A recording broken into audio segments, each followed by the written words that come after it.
rise of artificial intelligence has many workers fearing for their jobs. Now robots are taking over the workplace, and they could soon become your boss. Don't expect this bartender to listen to sad stories about your love life. He's made of metal and plastic and has no heart. The rise of the robots. Well, maybe it won't be science fiction for much longer.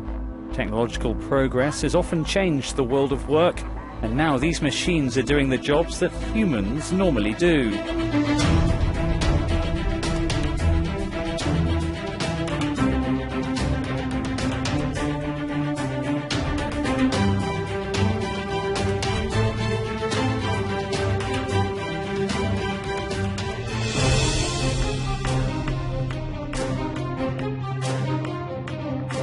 Now robots are taking over the workplace, and they could soon become your boss. According to the Wall Street Journal, companies like Royal Dutch Shell and GE are adopting elements of the algorithm model.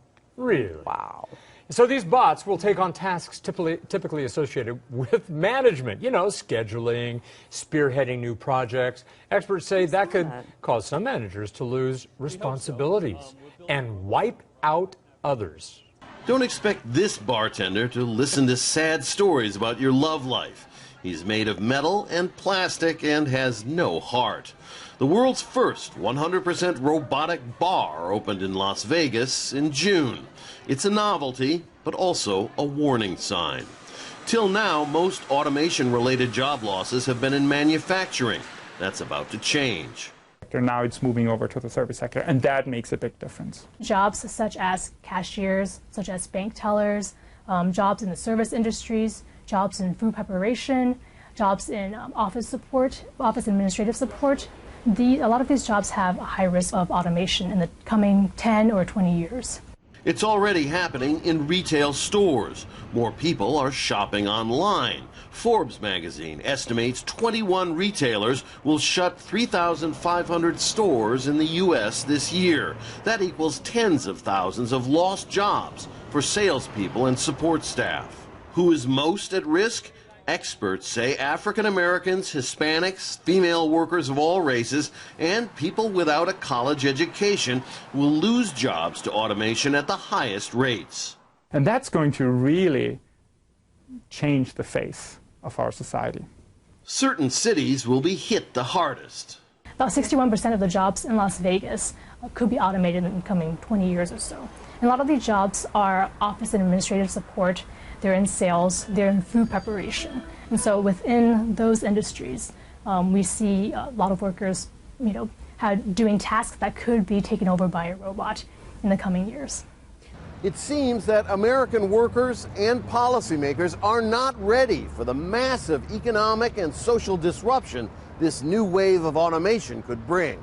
As a society, I don't see us prepared. Our politicians are remarkably silent about this issue. Historically, of course, we have seen plenty of technological waves, but we claim this time it's different. It's really different. No one knows how this seemingly unstoppable wave of automation will play out. But in communities where mining and manufacturing jobs were replaced by robots, people are suffering from widespread poverty, depression, drug abuse, and alcoholism. Those robot bartenders are going to be busy.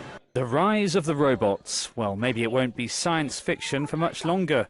Technological progress has often changed the world of work, and now these machines are doing the jobs that humans normally do. He's very nice. He creates a nice atmosphere here. This robot helps with physiotherapy in a retirement home. We use the tablet, so the machine only does what we operate it. There is a camera in Zora, so she looks at the patient, but we don't record it at any time. The use of robots is also booming in industry. 2/3 of EU countries have an above-average number of industrial robots per 10,000 employees. Some political actors blame free trade and immigration for job loss, but it is automation that is changing the labor market. According to the World Bank, up to 2/3 of jobs in manufacturing industry can be taken by robots in the near future. MEPs say new rules are needed on giving robots legal status. They called on the European Commission earlier to come up with some proposals. An MEP from Luxembourg was behind the original draft bill. We need more regulation of the labour market. If the scenario is coming that there's no more work, then I think it's necessary to think about other sources of financing. We won't tax robots, but we'll maybe think about taxing the work done by robots.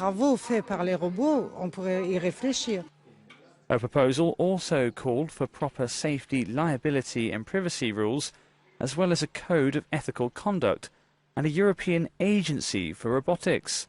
The co-founder of Zorobots says regulation should be drawn up in a dialogue with other industry players. Technology is evolving really fast, and what we see is that governments cannot follow. So there must be a code of conduct that everybody abides to, so that we follow that ethical code, and that ethical code can be changed if all the players come together. But given that recent political upheaval suggests many workers feel left behind, is this new development a good thing? Hello. It was a pleasure working with all of you. Have a great day and see you next time. Euronews. According to a new report from McKinsey, robots and automation will cause a major economic shift over the next 13 years, putting up to 800 million people out of a job by 2030. The UN estimates that the global population will have reached about 8.5 billion by 2030, meaning robots displace about 10% of the future population from their occupations. The McKinsey study covered 46 countries and 800 occupations and found the extent of the impact really depends upon where you are. How different is this particular move from historical moves when it comes to things like the Industrial Revolution, for example? I think in many ways it's actually a similar scale, which is actually quite large. At the same time, it's a new set of activities which now can be automated. We're seeing artificial intelligence being able to automate the activities not only of frontline, low-wage workers, but increasingly workers such as lawyers, doctors, and MBAs. And so now we're seeing this truly be widespread in terms of its impact.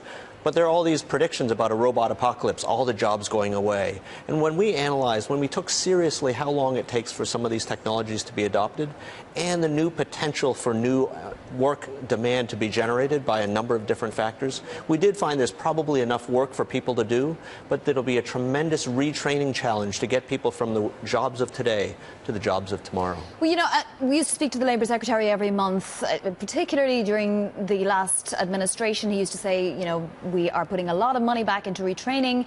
There's programs all over the country, and yet we found that it was very difficult for people to switch occupations. Witness the coal miners now having such a difficult time.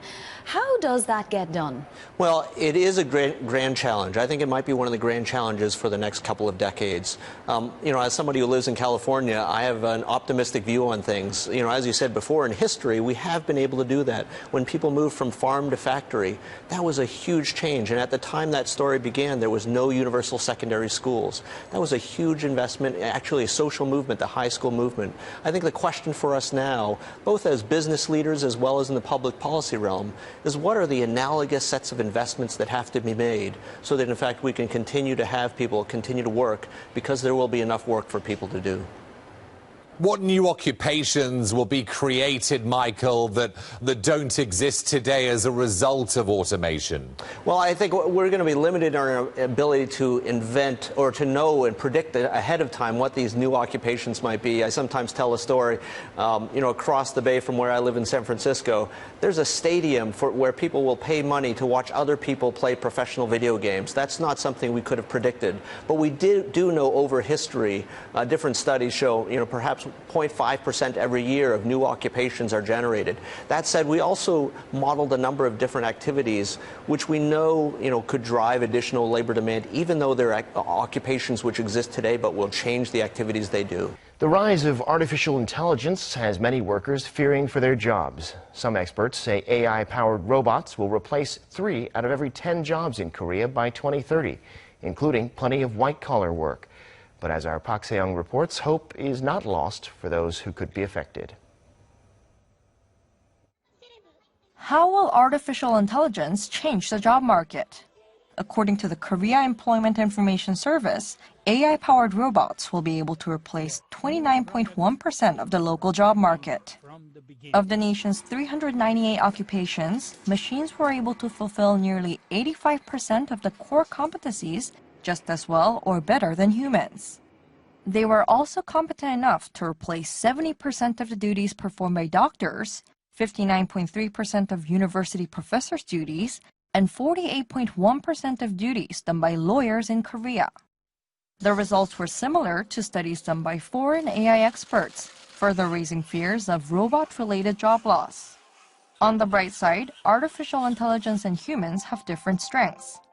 In terms of memory formation, physical tenacity, sight, hearing, and spatial skills, artificial intelligence is incomparably better than the human workforce.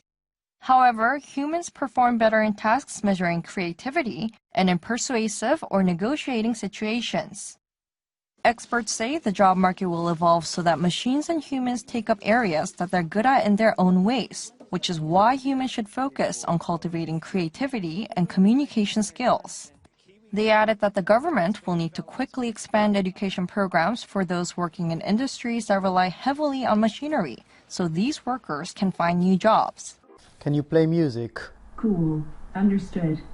In the future, it's likely many people will have one of these in their home. After all, it will sing songs and dance for your kids, or tell you how to cook a meal, or teach maths. But this could be a classroom assistant. Exactly. But what interests business about these robots is that they can be put in a supermarket and tell you where the yogurt is, or go into the lobby of an office block and tell you where to meet your contact. We're speaking to large blue chip companies who want to use them in their offices.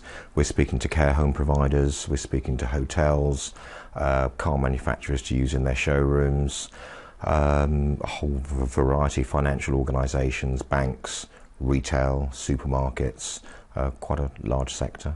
Businesses are extremely cagey about talking about their interest in artificial intelligence. Not surprising given that robots or algorithms could replace humans in any number of ways. Jobs in insurance, the law, financial services, other clerical roles are already being lost. Entire professions are projected to disappear. And if a robot can be designed to build a house in a couple of days, and the movement of goods will be performed without humans, then it's clear that in rich countries, vast numbers of jobs in all pay grades could be at risk. In agriculture, designers are working on a robot which can distinguish between leaves and stalks to pick fruit. Very little appears outside the imagination. Some people are genuinely asking what jobs there might be left for humans actually to do, and one answer seems to be things with our hands, because robots don't have motor skills, so things perhaps like working with food or cutting hair or gardening. But clearly much of this is monotonous and it's not very well paid. So who will give us money or pay for things if we no longer work or raise taxes? Increasingly it's being suggested that a so-called universal income may be the answer, being paid not to work. Today, suddenly universal basic income is a serious policy option. There's lots of experiments going on as to how it can be done, what effect does it have. It's moved much more into the mainstream, and that, I think, is a consequence of all the changes that we're seeing going on. To provide the United States of America, every citizen in the United States of America with a decent basic income, or I think they were using a income scheme, would cost a quarter of the military spend budget in America. So it's not unfeasible. But the biggest question of all is whether it would make us happier. Could it be that technology offers us the option of having almost all time to ourselves?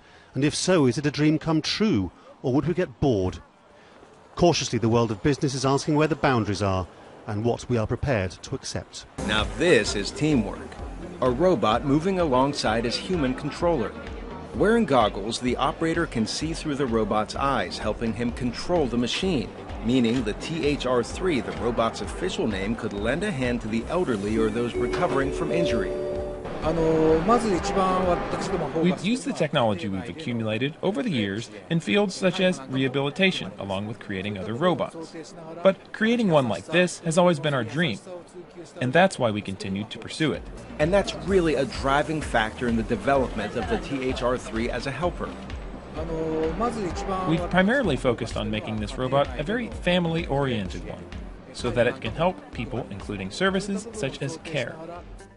The company says it designed the third-generation machine to explore how robots can help the elderly. Japan's population is aging faster than the rest of the world, while birth rates there are dropping.